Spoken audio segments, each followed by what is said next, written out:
Hello, I'm Brian Dean from the Oklahoma, and I'm here today with Mike Boettcher and Carlos Boettcher.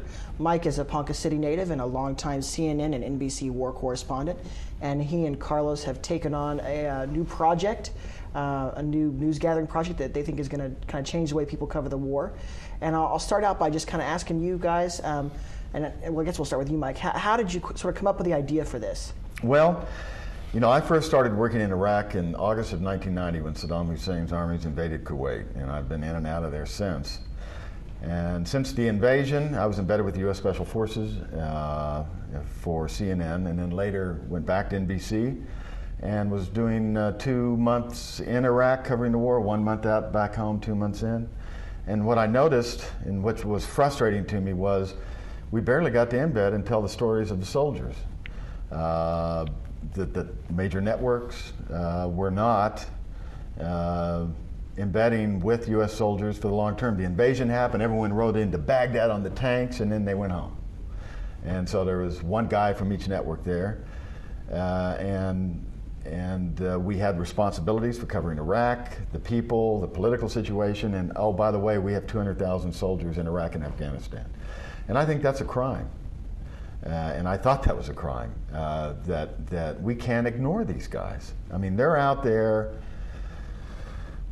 following their orders and doing what they're told and protecting their country, and no one's telling their stories. Whether you're for the war or against the war, I don't care. All I care about is those soldiers out there, and their stories deserve to be told. So I decided I'm going to do this project, and then my son decided he was going to do it with me, and we'll be the only people in the United States of America who will be out there 24/7 for 15 months with our soldiers.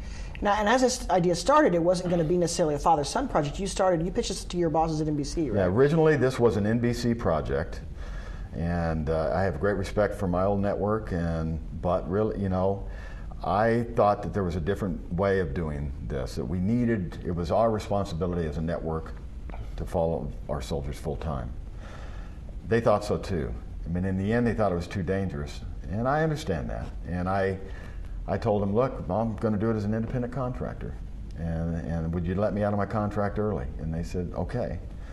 Some mornings I wake up and regret not having that paycheck in there, you know, every Right. 2 weeks. But you know something, it's been exciting. Yeah, as I say in our video, we're now unplugged. I don't report to anyone except that soldier on the right of me, and the soldier to the left of me, and my son, and that's it.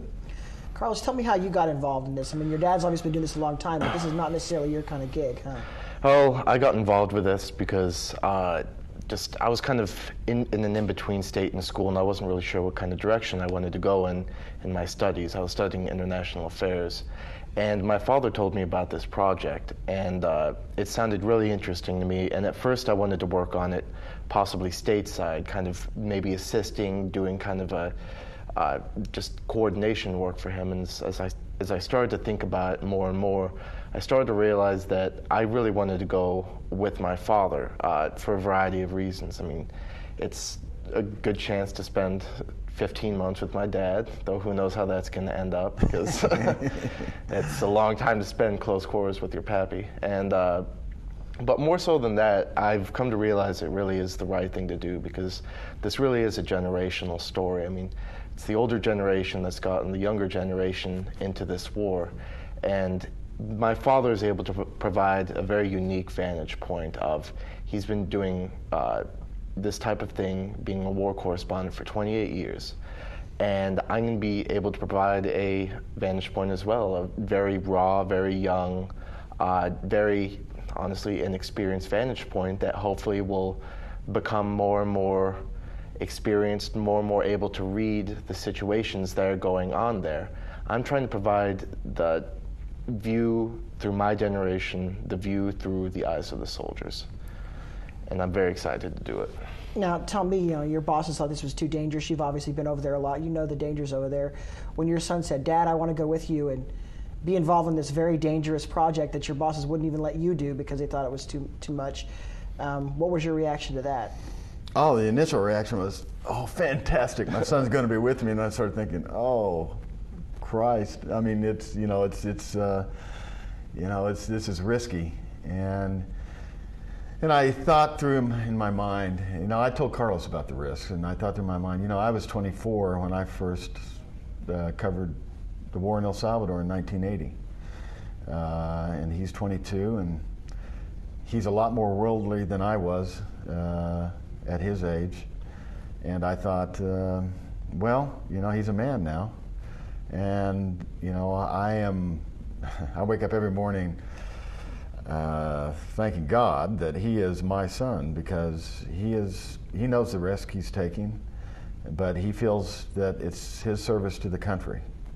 And I'm proud of him every morning I wake up. Let me ask you guys a little bit about what you're going to be doing over there, because you don't have your own TV station, obviously, or your own giant national network behind you anymore. So how is this project going to work?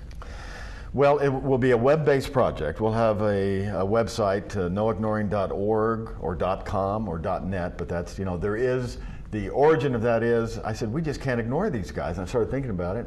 I said, there's no ignoring. And I said, okay, no ignoring. Truth through risk. The Truth Through Risk was one of our partners in this production that's been helping us at no pay, as everyone has. And it's true. We're in search of the truth. And we're taking some risk. And so it'll be web-based on those sites. We will be blogging every day. We'll have video logs or vlogs. We'll have interviews, raw interviews with soldiers, or we'll have stories like I did for NBC and such, that'll be on there that can be watched.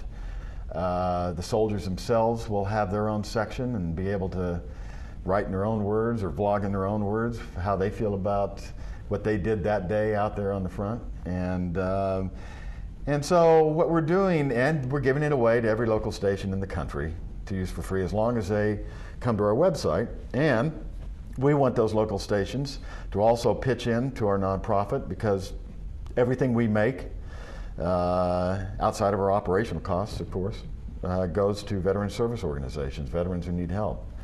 So we'll be out there on all medium, and what we are doing, our bottom line is, we want to take the old traditions of Ernie Pyle, the most famous of all war correspondents in this nation, and marry that with new technology. So take those traditions of storytelling and humanizing what these guys are doing, and so, because they can't be ignored. The sacrifice they make is something that cannot be ignored, and so that's what we're about. I had one more big question for you here. As a war correspondent, obviously there's a big adrenaline rush that goes with that kind of thing. And do you find yourself now, you were with CNN when it first started, and that was a very new kind of thing. Now you're out doing another kind of new venture, a new way of covering things, and a new way of covering war. Do you find yourself feeling like a young guy again out there just doing this stuff for the first time? Yeah, it keeps me young. I mean, I have to keep up with those guys, those 18, 19, 20-year-olds, and I do a pretty good job of keeping up with them. We're out there with them. We're carrying the same weight. The only difference is we don't have weapons. And we're doing something different that goes also back to the old traditions as well. Just changing the subject for a bit.